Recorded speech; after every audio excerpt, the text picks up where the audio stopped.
Oke, selamat malam teman-teman hati yang gembira. Kembali lagi di IG Live Hati yang Gembira bersama saya, Luisa. Bagaimana nih satu minggu ini? Gak kerasa ya, kita udah hampir di penghujung tahun 2020. Pasti banyak banget hal yang udah terjadi di tahun ini dan sampai kita masih bisa sampai ada hari ini itu juga salah satu anugerah dari Tuhan. Nah, hari ini kita akan diskusi dengan Cemega, salah satu konselor dari BCS Jakarta. Topik kita hari ini itu adalah merawat diri, atau yang sering kita dengar itu self-care. Nah, kita undang langsung Cemega untuk bareng kita ya. Halo Cemega, suaraku bisa terdengar? Malam Ce. Malam, selamat malam. Bisa dengar suara saya, Lui? Iya, bisa. Gimana nih teman viewer, semua udah bisa dengar suara kita dengan jelas? Ya, selamat malam semuanya, teman-teman dari Hati yang Gembira dan juga teman-teman dari BCS Jakarta ya. Selamat hari Sabtu. Hari ini kita akan bincang sama-sama bersama dengan saya dan juga dengan Luisya. Iya, oke. Nah, ini deh, hari ini kan kita akan diskusiin tentang self-care atau yang merawat diri yang sering terdengar di telinga kita. Nah, dari posan-posan di sosmed lah. Jadi kita sebenarnya kayak udah tahu ya sebenarnya kalau self-care atau merawat diri itu sudah nggak asing juga buat kita. Dan bahkan di bulan 24 Juli itu dijadiin International Self-Care Day, Hari Rawat Diri Internasional. Jadi self-care itu udah sangat penting ya buat dianggap penting gitu. Nah, kalau menurut aku sendiri itu self-care itu adalah satu kegiatan yang kita lakukan ya bagi diri kita sendiri ya agar tubuh kita tuh ya lebih segar dan bisa bertumbuh gitu. Jadi seperti tanaman yang butuh air dan butuh sinar matahari, nah seperti kita gitu juga diri kita. Jadi maksudnya kita juga butuh merawat diri kita supaya nggak layu gitu. Nah, kalau menurut Cece gimana nih? Ya, setuju sekali, Lui. Jadi kita kalau untuk melakukan self-care itu sama seperti merawat tanaman, menyirami tanaman supaya nggak layu gitu ya, Lui ya? Supaya bisa tetap hidup, supaya bisa tetap sehat. Jadi memang self-care itu memang penting sekali. Tadi Lui mengatakan kalau di sosial media banyak sekali ya postingan tentang self-care. Saya tadi juga sempat baca-baca tuh, Lui. Iya. Postingan tentang self-care mungkin lebih banyak di Instagram juga ya. Sebab ini ada satu berita. Kalau di postingan seperti di Instagram itu kan biasanya ada hashtag tuh. Nah, hashtag self-care itu ditemukan sudah sampai 15 juta post, Lui. Oh wow, baru jadi tahu banyak banget. Iya. Oke. Jadi kali ini kita juga ikut meramaikan ya, sama-sama bergabung dengan sekian juta orang yang juga concern dengan masalah self-care ini juga. Iya. Setuju sekali tadi dengan Lui ya, kalau self-care itu memang seperti merawat diri kita supaya diri kita bisa menjadi diri yang sehat.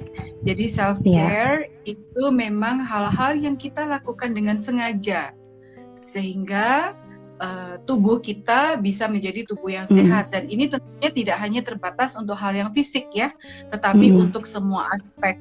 Seperti misalnya ada aspek mental, ada aspek emosi, dan tentunya juga ada aspek spiritual juga ya. Jadi kita melakukan berbagai macam langkah-langkah yang memang kita sengaja lakukan supaya tubuh kita bisa menjadi tubuh yang sehat, jiwa yang sehat juga. Oke. Nah, kalau menurut Cece nih, apa sih sebenarnya pentingnya dari merawat diri? Karena kalau menurut aku kan merawat diri itu kita ya melakukan hal yang kita senengin, yang kita gemarin dan memberikan joy lah bagi diri kita. Misalkan kita, ya untuk pertama untuk isi kembali lagi energi-energi yang udah terkuras. Jadi udah ada energi lagi, jadi bisa lebih ada semangat lagi untuk ngejalanin hidup. Jadi menurut aku ya kalau self-care atau merawat diri itu ya pentingnya di situ. Jadi kayak kita untuk bisa kembali isi energi lagi gitu loh. Lah kalau menurut Cece gimana?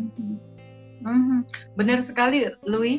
Jadi mungkin bahasa yang sederhana kita kayak handphone gitu ya, ngecas gitu ya. Mm-mm. Jadi tubuh kita dicas supaya kita juga memiliki energi dan kekuatan lagi. Ya, self care itu memang penting sekali, Lui, ya, untuk kita bisa lakukan. Sebab tanpa self care atau dengan tubuh yang mungkin kurang sehat, itu tentunya membawa dampak-dampak di dalam diri kita, ya. Sebagai contoh, mungkin secara sederhana, kalau di dalam masa-masa seperti ini, mungkin kalau kita tidak merawat diri kita dengan baik, secara emosi, ya, katakanlah seperti itu, ya, kita tidak merawat diri dengan baik, mungkin ya dalam relasi kita, baik di dalam rumah, kan kita sekarang lagi banyak WFH tuh, lagi banyak stay at home, ya, jadi bertemu dengan orang-orang di rumah kan mungkin 24 jam, ya, jarang sekali kita keluar. Nah, jadi tanpa self care yang baik, tanpa merawat diri yang baik, mungkin ya ada kelelahan di dalam diri kita yang bisa mempengaruhi diri kita juga, sehingga di dalam relasi kita bersama-sama dengan orang lain itu juga bisa terganggu. Kalau menurut Louis bagaimana? Iya sih, C. Kalau menurut aku kan apalagi kita di rumah gitu ya, di rumah, kerja di rumah, dan di tengah kita hidup di mana maksudnya kita dituntut untuk maksudnya ya waktu kita, tenaga kita, perhatian kita itu ya harus untuk mengerjakan itu gitu. Dan apalagi kalau kerasa itu kayak 24 jam tuh kayaknya kurang cukup untuk kita, kayak butuh waktu yang lain lagi, butuh waktu tambahan mungkin. Nah, jadi kan kalau misalnya kita ngerjain hal yang sama, kerjain hal itu terus menerus, mungkin ada satu waktu, satu titik kita juga capek gitu. Dan maksudnya kita juga butuh istirahat juga kan. Nah, kalau misalnya kita terus diforsir terus, kan itu kan juga akan ganggu kesehatan fisik kita dan mental kita juga gitu. Dan kalau maksudnya kalau udah kecapean gitu kan, mungkin jadi relasi kita bersama keluarga, relasi kita bersama dengan orang tua juga bisa jadi terganggu juga. Jadi maksudnya kita kalau udah saking capeknya jadi kayak emosian, atau saking capeknya tuh jadi ya kayak udah kayak bawaannya emosi lah, pengen marah terus gitu kayaknya. Oke. Iya, benar, iya. Jadi kalau badan udah capek, ya berarti itu tandanya tubuh kita memerlukan istirahat gitu ya. Mungkin istirahat secara fisiknya kurang, mungkin tidurnya kurang. Jadi sebetulnya tubuh itu juga memberikan alarm sih ya kepada diri kita bahwa udah saatnya tuh kamu memperhatikan tubuh kamu. Kalau misalnya kita sering bertengkar dengan orang, mungkin sering berselisih, sering berkonflik, bawaannya sensitif, bawaannya mau marah terus. Nah, itu juga bisa menjadi tanda-tanda bahwa udah waktunya kita memperhatikan atau merawat sisi emosi dari diri kita juga. Oke. Jadi kita harus belajar aware gitu ya dengan kalau misalnya kita udah ada perasaan-perasaan maksudnya udah mau capek atau maksudnya bahkan sampai bisa jadi emosi-emosi terus, itu kita harus perhatikan ya kalau kita tuh memang saat itu butuh untuk lebih memperhatikan diri kita. Jadi oke. Berarti di sini merawat diri itu penting ya, karena kita kan dengan banyaknya kegiatan, kalau kita self care atau kita merawat diri kita ya itu menghindari kita dari kelelahan fisik atau dari emosional juga ya. Jadi self care itu atau merawat diri itu bukan buang-buang waktu, tapi memang itu membuat kita tuh jadi lebih sehat, lebih produktif, dan juga lebih efektif dalam mengerjakan kerjaan kita dan tugas-tugas kita ya. Oke. Apalagi juga mungkin kalau di masa-masa pandemik seperti ini ya, Louis ya, banyak sekali kasus-kasus ditemukan meningkatnya kecemasan, gitu kan ya, mungkin ya, angka-angka depresi itu juga meningkat. Banyak rumah tangga yang terlibat di dalam konflik yang berkepanjangan. Nah, memang di dalam masa-masa pandemik, masa-masa di mana kita mesti stay at home, sangat dibatasi untuk bisa bertemu dengan orang atau beraktivitas dengan bebas. Mungkin ini adalah hal-hal yang menekan diri kita. Nah, kita perlu sekali untuk memperhatikan diri kita di dalam masa-masa seperti ini, sehingga jangan sampai kita juga tidak perlu menunggu ya sampai sebuah masalah terjadi dengan besar yang sangat mengganggu kita gitu kan ya. Jadi kita kan nggak perlu menunggu sampai relasi sampai berantakan, atau kita sampai harus depresi dulu, atau sampai punya rasa kekhawatirannya terus-menerus terlebih dulu, baru kita merawat diri kita. Jadi self care perlu sekali untuk dilakukan, ada atau tidaknya masa pandemi, ada atau tidaknya tekanan gitu. Oke. Nah, kalau gini deh, kan tadi yang kita udah bilang, tadi aku juga udah ngomong juga ya, maksudnya kalau menurut aku self care itu ya melakukan hal yang kita senengin atau yang dan tiap orang kan pasti punya kesukaannya masing-masing ya. Yang aku lihat tuh ada orang yang suka sering belanja untuk ya melepas stresnya. Ada juga yang tapi ada sampai yang mungkin belanjanya jadi nggak kekontrol gitu. Dan apalagi dengan sekarang ada belanja online jadi lebih intens gitu. Lebih gampang. Iya, lebih gampang. Dan ada juga kan orang yang sukanya nonton, suka main games juga, bahkan bisa sampai subuh-subuh. Nah, kalau ini nggak termasuk merawat diri kali ya? Ya, itu mungkin termasuk di dalam cara mudah ya untuk merawat diri ya. Mungkin teman-teman di sini juga sudah merasakan kalau misalnya saya shopping itu saya happy loh. Tadi kan kita untuk self care itu sendiri kan mungkin secara sederhana adalah kita recharge energi kita ya, recharge baterai kita. Mungkin ada beberapa dari kita yang ketika kita shopping, saya jadi better. Ketika saya nonton Netflix, drakor, saya juga jadi better. Nah, hanya saja apakah ketika kita melakukan hal-hal demikian itu terjadi terus-menerus. Jadi sampai kalau misalnya shoppingnya terjadi terus-menerus, nah itu kan jadinya mungkin akan menambah masalah yang baru, begitu kan? Pengeluaran jadi lebih banyak, bahkan mungkin kredit. Nah, sekarang kan zamannya kredit kartu. Apalagi kalau pakai HP itu kalau sudah ada aplikasi shopping, terus kita punya aplikasi bank, waduh. Jadi yang di sini gampang. Udah langsung pencet-pencet, pindah aplikasi langsung transfer, atau langsung masukin nomor kartu kredit. Nah, itu kan juga bahaya ya. Nah, ini di dalam hal seperti ini ya, saya tertarik ya dengan salah seorang psikolog ya, dia bernama Robin Koslowitz. Dia ngomongnya itu gini ya, kita mesti bisa membedakan antara self-care yang memang baik buat diri kita atau anesthesia. Jadi kalau anesthesia itu kan seperti kita mati rasa ya. Kalau di dalam operasi, anesthesia tentu dibutuhkan. Sebab kan kita nggak mungkin bisa nahan rasa sakit yang sangat berlebihan di dalam proses operasi tersebut. Nah, mungkin di dalam masa-masa ketika tekanan hidup datang, kita juga memerlukan sedikit anesthesia.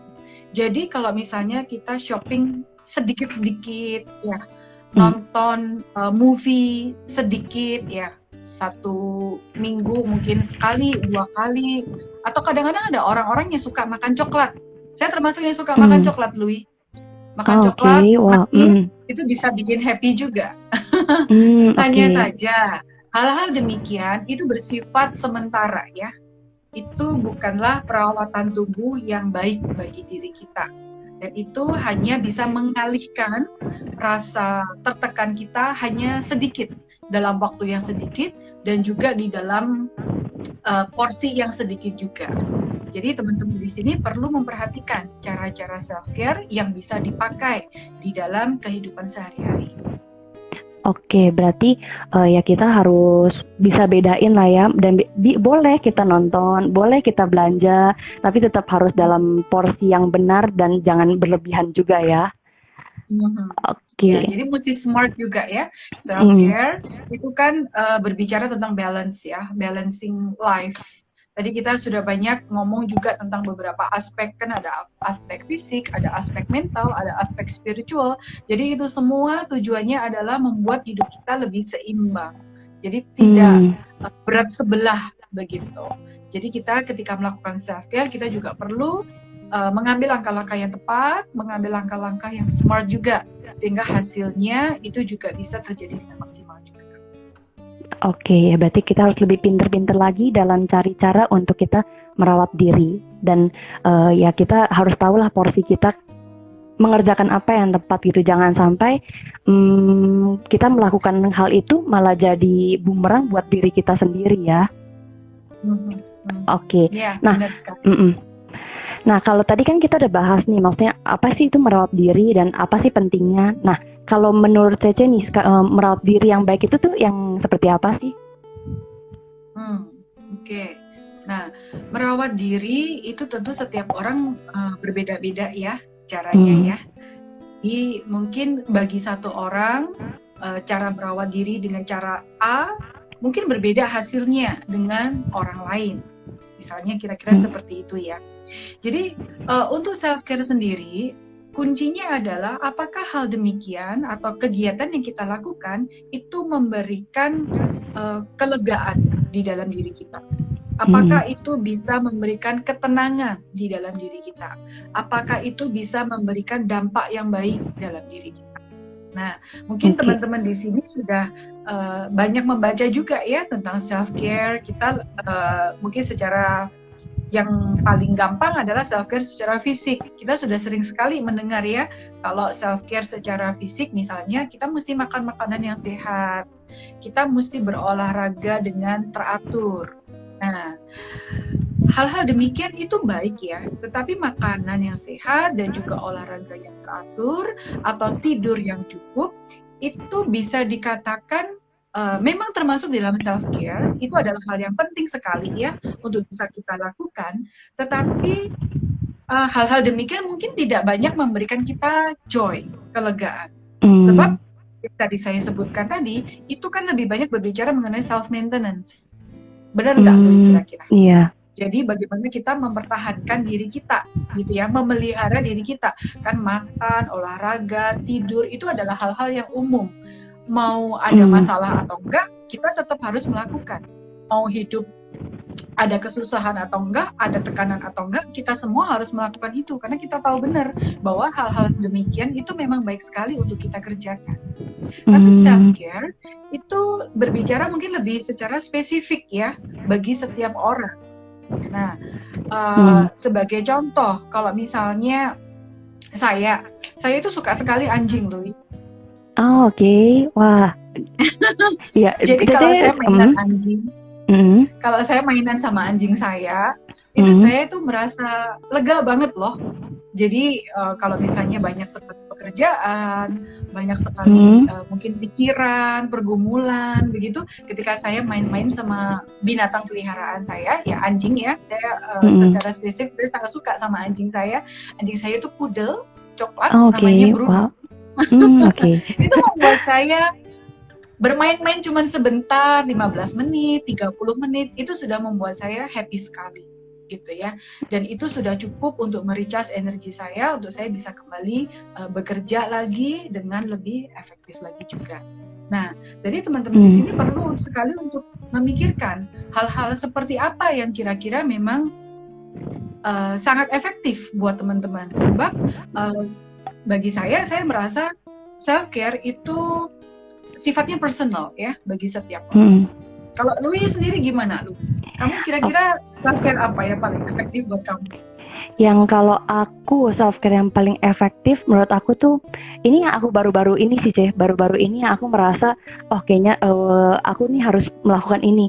Menurut aku tuh, tidak menunda-nunda pekerjaan, itu menurut aku itu termasuk self-care buat aku. Karena maksudnya kadang kalau misalkan aku nunda-nunda pekerjaan gitu ya, maksudnya kalau udah numpuknya banyak banget, jadi kan jadi bingung gitu mau mulainya dari mana dulu gitu. Jadi maksudnya mungkin nunda awalnya enak, tapi maksudnya kalau jadi kebiasaan dan ya akhirnya jadi menyulitkan diri kita sendiri juga gitu. Bahkan kalau misalkan udah saking banyaknya kerjaan gitu, suka kadang-kadang ada yang mungkin terabaikan gitu jadinya. Jadi maksudnya kayak ada yang terabaikan mungkin jadi kelupaan, dan itu kan maksudnya kan jadi nggak bertanggung jawab kan. Jadi maksudnya aku dari sini sih aku belajar sih, maksudnya kayaknya harus belajar mulai di manage lagi, harus belajar di maksudnya bikin kayak ini apa namanya, ini aku ada di sini sih kayak bikin hari ini tuh harus ngapain sih gitu. Jadi maksudnya kayak ditulis mau ngapain itu aku tulis gitu. Schedule ya. Iya, buat jadwal begitu ya. Karena aku mikir kalau misalkan kita nggak nulis gitu kan gampang lupa gitu. Jadi harus ditulis gitu sih. Jadi gampang gitu. Karena kalau misalkan nih aku kerjain kerjain gitu, udah kerjain tapi maksudnya aku tunda-tunda terus tunggu harus sampai deadline gitu. Kan kalau udah nunggu sampai deadline, kadang-kadang tuh maksudnya kita jadi begadang lah, kita jadi makannya jadi nggak teratur lah, jadi kan nggak merawat diri kan. Jadi mulai dari beberapa akhir ini aku mulai coba untuk aku tulis. Sebenarnya udah dari dulu ada nulis gitu, tapi kadang-kadang lupa gitu. Kadang-kadang lupa, tapi mungkin aku mulai coba tulis-tulis lagi kalau misalnya supaya nggak keteteran gitulah gitu. Ya, benar sekali. Jadi memang apa yang Louis lakukan, kan Louis jadi tahu ya kelebihan Louis di mana, kekurangan Louis di mana, sehingga ketika Louis tahu cara-cara apa yang bisa dilakukan sehingga membuat rutinitas pekerjaan itu bisa lebih efektif dan kamu bisa melakukan itu juga. Dan itu berpengaruh di dalam hasil pekerjaan kamu dan juga berpengaruh di dalam mood kamu. Begitu bukan? Iya, benar. Oke. Nah, tadi aku juga tiba-tiba kepikiran deh. Kalau tadi kan Cece caranya itu main dengan anjing, jadi berarti kan ngambil waktu sejenak gitu ya, ngambil waktu sejenak, waktu tenang gitu. Aku tiba-tiba kepikiran waktu pas dulu aku sempat aku di Tiongkok tinggal. Nah, di sana itu orang-orangnya juga kan di sana banyak taman ya, karena di sana juga banyak taman. Jadi kalau tiap malam gitu banyak orang-orang yang jalan-jalan di taman. Nah, di sana jalan-jalan di taman, terus ada yang sendiri juga, ada yang ngobrol-ngobrol dengan temannya gitu. Nah, aku merasa ini salah satu contoh yang bisa kita tiru juga sih. Jadi maksudnya dengan berjalan itu kan juga sehat juga kan buat kita kan. Dan secara fisik ya. Secara fisik ya, dan maksudnya kan itu kan jalan santai itu pun juga sederhana banget dan nggak perlu mengeluarkan uang juga pula. Jadi maksudnya kita self-care itu belum tentu harus yang mahal-mahal, tapi bahkan yang hal yang paling sederhana pun juga bisa kan ya. Yes. Ya. Dan itu menarik ya Louis ya. Jadi kamu kalau udah selesai makan ya tadi ya? Iya, biasanya kalau malam-malam setelah selesai makan gitu. Iya, setelah biasanya sekitar jam 6 jam 7-an gitulah. Iya, jalan kaki tuh, jalan-jalan santai gitu. Jalan kaki tapi sambil hangout juga ya. Jadi fisiknya dapat, fisiknya kamu dapat, relasinya kamu juga dapat ya. Karena ditemenin sama sahabat-sahabat dekat tentunya sangat menyenangkan ya. Kalau kita bisa menghabiskan waktu bersama dengan orang-orang yang memang cocok sama kita juga. Ya, keren sekali itu self-care-nya kamu, Louis. Iya. Nah, terus ada juga kalau secara fisik sih yang aku lihat teman-teman dari yang Chinese itu suka kadang-kadang bukan kadang-kadang, hampir tiap hari dia mereka bawa kayak termos kecil air panas atau air hangat gitu, mereka minum itu tiap hari kalau misalkan udah mau ke sekolah gitu. Jadi di sekolah pun juga disiapin buat kayak mesin air panasnya gitu loh. Jadi nanti kita tinggal ambil sendiri gitu. Menurut aku ini juga baik sih, maksudnya kan apalagi air putih juga maksudnya baik buat kita, apalagi air hangat. Kan kalau kita kan orang Indonesia kan kebiasaannya minum air dingin ya. Ya kalau kita biasa minum air dingin, kalau menurut aku mungkin minum air panas itu lumayan membantu juga sih untuk self care kita secara fisik gitu. Ya, setuju sekali Louis. Karena praktek minum air hangat itu juga dilakukan oleh teman saya yang seorang Shinsei ya. Shinsei itu ngomongnya apa ya? Chinese doctor gitu ya. Iya. Jadi dia sangat suka sekali minum air hangat karena menurut dia air hangat itu sangat baik sekali untuk kesehatan. Dan dia nggak mau minum bahkan air dalam suhu ruangan itu aja dia nggak mau. Apalagi air dingin. Jadi dia kalau lihat saya minum air dingin tuh kayak saya itu melakukan dosa gitu loh. Dia selalu ngomong minum air hangat itu bagus banget buat kesehatan kamu. Jadi ya saya belajar sedikit demi sedikit ya ngikutin dari apa yang teman saya ajarkan itu. Kamu tadi ngomong gini saya jadi ingat. Iya. Iya benar sekali. Oke. Nah ini kan tadi kita udah ngomongin tentang fisik. Nah tadi kita udah kalau misalnya secara emosi atau spiritual itu kira-kira gimana ya Cia ya? Kira-kira cara apa yang bisa kita lakukan supaya kita ya tadi nggak cuma fisik tapi dalam segi emosional kita or spiritual kita juga lebih baik lagi. Menurut saya gimana? Oke. Mungkin kalau secara emosi seperti ini ya, kita bisa melakukan hal-hal yang memang bisa menenangkan hati kita ya. Jadi bagi teman-teman yang mungkin memiliki pergumulan di dalam hidup, ya mungkin ada kecemasan-kecemasan, mungkin ada kekhawatiran. Nah, salah satu yang bisa kita lakukan sebetulnya sama dengan yang Louis tadi udah ungkapin ya. Kamu tadi kan jalan-jalan kan sama teman. Mungkin di dalam kamu jalan-jalan sama teman kamu tadi tidak terlalu banyak membicarakan hal-hal yang deep ya, deep talk mungkin ya. Hanya ngobrol hal-hal kegiatan sehari-hari. Nah, ketika kita ingin menjaga atau merawat diri kita secara emosi, kita bisa menemukan sahabat-sahabat dekat kita, Louis. Dan kita bisa berbagi dengan mereka apa yang menjadi pergumulan kita, apa yang menjadi permasalahan kita. Nah, kalau teman-teman misalnya ada sedikit kekhawatiran atau nanti jangan-jangan rahasia saya dibuka, nanti jangan-jangan saya dipermalukan, nanti jangan-jangan saya dipikir begini. Teman-teman kalau misalnya ada kekhawatiran demikian, mungkin bisa membuat sebuah jurnal. Jadi dituliskan aja apa yang menjadi perasaan teman-teman, apa yang menjadi keluh kesah teman-teman, apa yang menjadi pergumulan teman-teman juga. Satu hal yang saya sendiri sering praktekkan adalah selain ya berbagi cerita kepada orang atau sahabat dekat saya, atau menulis, saya juga suka menulis ya. Kalau Louis tadi kan membuat sebuah buku berisi jadwal pekerjaan gitu ya, Louis ya. Kalau saya juga punya buku jurnal. Ini udah nggak berbentuk, ini sobek-sobek juga. Wow. Saya sampai isolasi. Ini saking sayangnya soalnya sama jurnal ini. Jadi juga nggak mau ganti buku.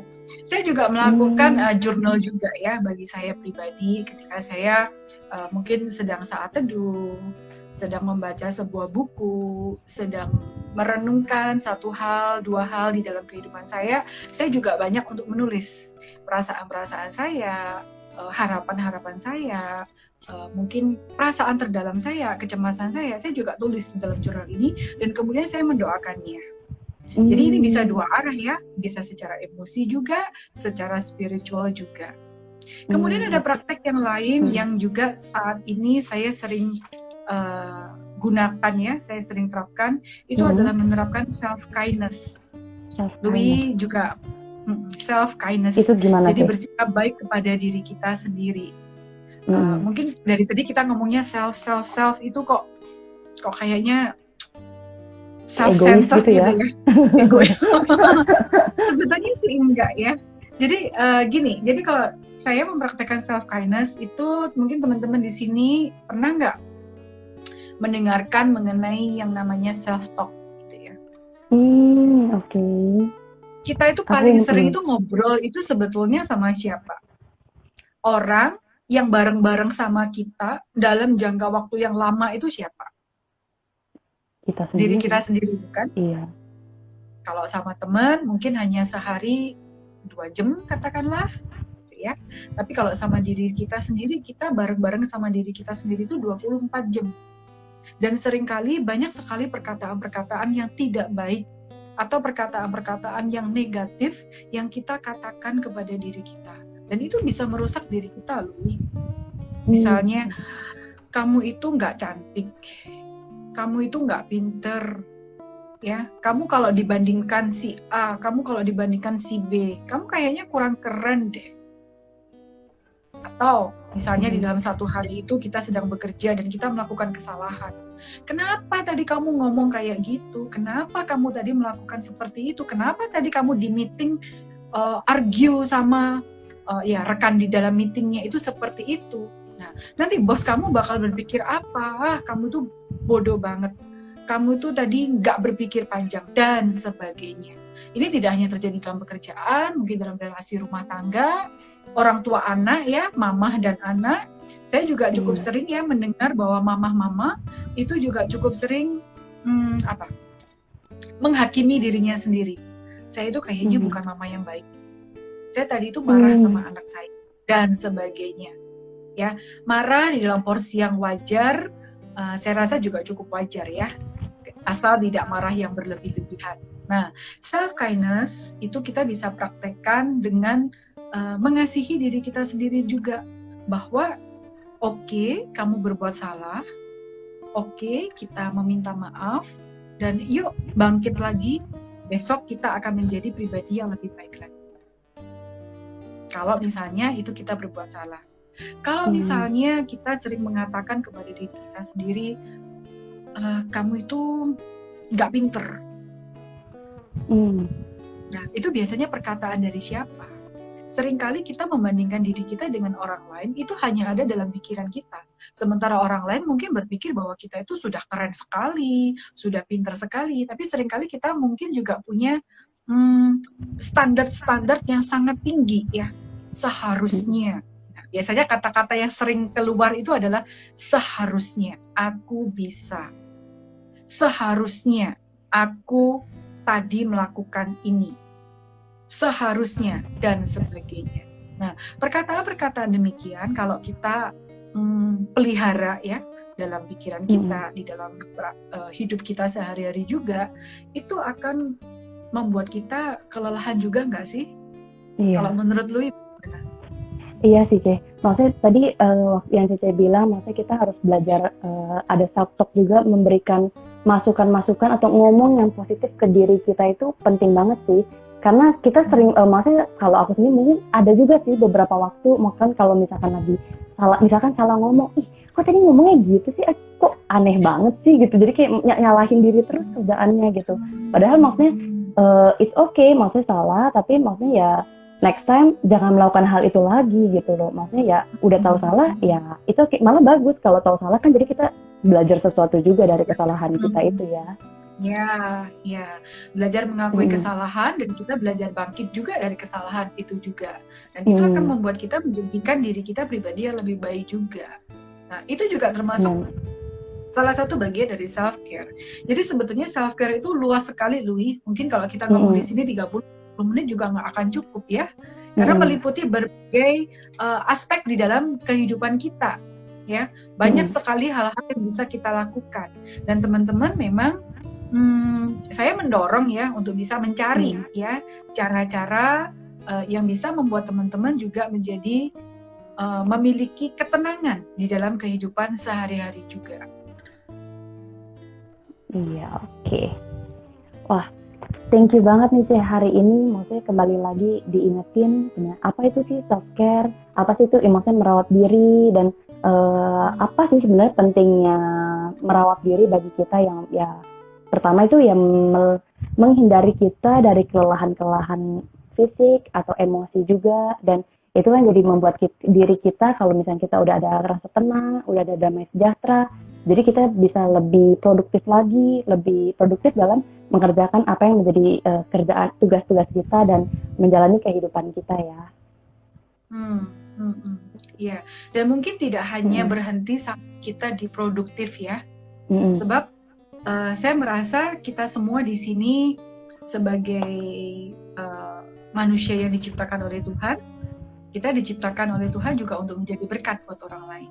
Nah, salah satu manfaat dari self-care ketika kita memiliki kesehatan di dalam diri kita juga bisa melakukan hal-hal yang baik buat orang lain juga.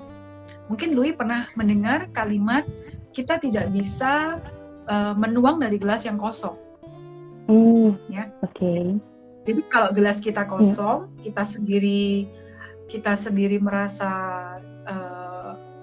baterainya habis, kita sendiri merasa kurang, kita juga nggak bisa memberikan yang terbaik juga buat orang lain. Nah, di dalam topik self-care ini juga ya, saya menemukan ada satu kalimat yang sangat baik sekali. Seringkali self-care ini dikaitkan dengan compassion fatigue. Lui pernah dengar nggak? Wah, belum pernah dengar. Jadi itu apa ya? Compassion fatigue, jadi kelelahan untuk bisa mengasihi orang lain.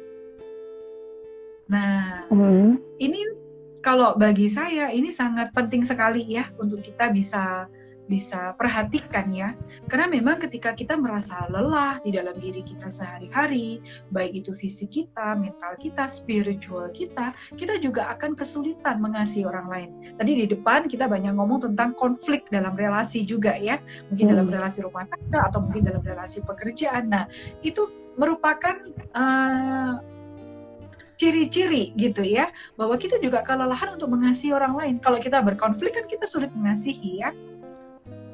Benar. Jadi sangat penting sekali untuk kita bisa merawat diri kita, sehingga kita juga bisa memberikan diri kita yang terbaik juga untuk orang lain dimanapun kita berada. Ya, sebab kita diminta Tuhan untuk mengasihi orang lain juga, bukan? Benar. Oke, jadi berarti ya salah satu pentingnya self care itu juga karena dengan kita merawat diri kita juga jadi dengan kita terisi penuh, kita pun juga jadi bisa mampu mengasihi orang lain dan bisa jadi berkat buat orang lain juga ya. Oh iya, aku tiba-tiba teringat nih teringat dengan beberapa lalu ini aku baru buka Instagram dan ada satu posan gitu dari satu orang penulis gitu. Kan lagi ngomongin tentang ngecas baterai ya, kita kan maksudnya dengan self care kita mencas baterai kita. Nah jadi di si penulis itu tuh bilang kalau misalkan dia tuh akhir-akhir ini tuh lagi observasi gitu, lagi ngeliat satu robot vacuum cleaner. Nah robot vacuum cleaner ini pinter banget, pinternya tuh sampai dia tuh bisa, kalau dia udah tahu kalau misalkan dia udah mau habis, baterai udah mau habis, dia bisa pulang ke rumahnya sendiri. Ke rumahnya sendiri itu maksudnya kayak charging portnya dia gitu. Jadi dia bisa ngecas sendiri gitu. Jadi menurut aku ini maksudnya bahkan robot aja tuh bisa, saking teknologi udah canggihnya ya, robot pun juga udah tahu gimana caranya untuk balik ke rumah, maksudnya saat udah baterainya habis dia harus balik ke rumahnya untuk ngecas gitu. Jadi maksudnya masa sih kita yang manusia, kita kan juga harus pasti lebih tahu, kita harusnya tahu dong untuk belajar untuk ya ngecas baterai lagi. Dan cara ngecas baterai kita itu ya tadi merawat dirinya kayak gimana ya tadi udah kita sebutin bareng-bareng ya. Terus juga ya kalau menurut aku cara ngecas diri aku yang biasa aku lakukan ya berdoa sih. Berdoa dengan maksudnya kalau misalnya udah capek, udah energinya udah kayak udah lelah gitu, ya aku biasanya sih berdoa. Setelah berdoa tuh kayaknya doa, nyanyi lagu rohani gitu, jadi lebih tenang, ada ketenangan itu, ada damai sejahtera, ada kayak kemampuan untuk maju melangkah lagi gitu. Ya, saya setuju sekali. Kita untuk spiritual self care itu tidak bisa tidak ya. Kita mesti melakukan di dalam kehidupan sehari-hari kita juga. Dan alangkah baiknya jika itu bisa dilakukan di pagi hari sebelum kita melakukan banyak sekali kegiatan di dalam aktivitas sehari-hari kita. Ya, kekuatan bersama-sama dengan Tuhan itu adalah kekuatan yang benar-benar luar biasa. Ya. Benar banget. Spiritual self care itu memang kita harus utamakan. Iya, karena pertolongan kita ya sumbernya hanya dari Tuhan pencipta langit dan bumi ini ya, ya. Jadi kita harus belajar untuk berkomunikasi juga dengan pencipta kita. Tadi juga ada tuh teman yang Veron Palma dengan berdoa Kak. Iya. Oke, bagus. Oke, wah, thank you banget ya Ce hari ini udah sediain waktu untuk ngobrol-ngobrol bareng tentang ya merawat diri ini. Semoga obrolan kita hari ini bisa jadi berkat buat teman-teman lain juga, dan jadi teman-teman dan aku pun juga jadi belajar banget sih hari ini. Tadi ada self talk lah, berkata-kata yang baik untuk diri kita sendiri, bukan hanya menyalahkan diri terus. Terus tadi juga aku juga jadi belajar juga kalau misalkan ya kita harus coba cari teman untuk yang bisa diajak sharing juga, diajak diskusi. Dan salah satu kalau misalkan lagi nggak sempat cari teman, bisa juga journaling tadi caranya Cece ya. Oke, thank you banget Cece. Ya? Iya, melakukan hobi, benar banget. Melakukan hobi, teman-teman bisa menemukan hobinya masing-masing. Tidak perlu hobi yang mahal, tetapi hobi yang sederhana. Bisa menggambar mungkin, merajut, bercocok tanam. Kalau ibu-ibu masak, bersih-bersih rumah. Itu semua kalau kita lakukan dan itu memang bisa memberikan energi dan kelegaan dan kesenangan buat diri kita, ya why not? teman-teman. Jadi saya mendorong sekali untuk juga bisa menemukan ya cara-cara yang tepat untuk diri masing-masing, bagaimana kita bisa melakukan self care ini.